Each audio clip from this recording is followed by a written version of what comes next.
Hey everyone, I'm going to be reading from the book New Morning Mercies, which is a daily gospel devotional written by Paul David Tripp and published in 2014. Today's date is the 28th of February, 2025.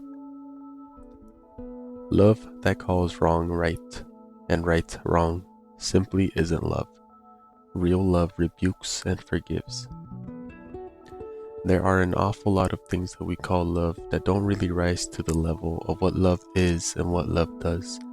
Being willing to tolerate things that are wrong in the eyes of God may create a comfortable surface peace, but it isn't what love does. Being willing to live inside of a circle of evil and not make waves may cause people to like me, but it isn't love. Saying it's okay, don't worry about it, to a person who did something wrong is not really loving. Maintaining peace at any cost isn't love. Remaining silent when I should speak up isn't love. Being unwilling to step into tense moments with you because there is wrong between us that needs to be exposed and discussed isn't love. Asking you to tolerate whatever I do or say because you say you love me is a fundamental misunderstanding of what love is and what love does.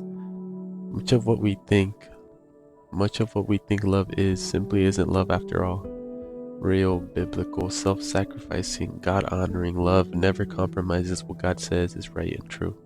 Truth and love are inextricably bound together. Love that compromises truth simply isn't love. Truth without love ceases to be truth because it gets bent and twisted by other human agendas. If love wants and works for what is best for you, then love is committed to being part of what God says is best in your life. So I am committed to being God's tool for what He says is best in your life, even if that means we have to go through tense and difficult moments to get there. I think often we opt for silence, willingly avoiding issues and letting wrong things go on unchecked. Not because we love the other person, but because we love ourselves and just don't want to go through the hassle of dealing with something that God says is clearly wrong. We are unwilling to make the hard personal sacrifices that are the call of real love. Now, I'm not talking about being self-righteous, judgmental, critical, and condemning. No, I'm talking about choosing not to ignore wrong, but dealing with wrong with the same grace that you have been given by God. Grace never calls wrong right.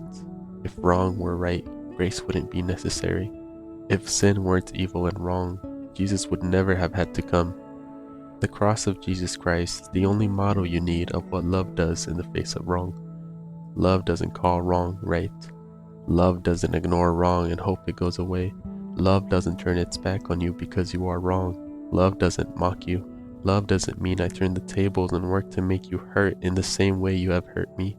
Love doesn't go passive and stay silent in the face of wrong. Love moves towards you because you are wrong and need to be rescued from you.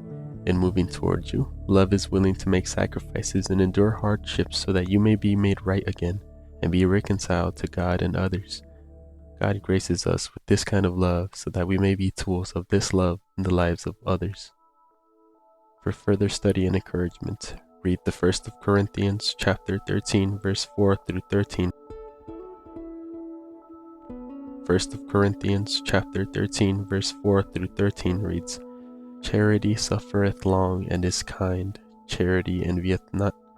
Charity vaunteth not itself, is not puffed up, doth not behave itself unseemly, seeketh not her own, is not easily provoked, thinketh no evil, rejoiceth not in iniquity, but rejoiceth in the truth, beareth all things, believeth all things, hopeth all things, endureth all things. Charity never faileth. But whether there be prophecies, they shall fail. Whether there be tongues, they shall cease. Whether there be knowledge, it shall vanish. For we know in part, and we prophesy in part.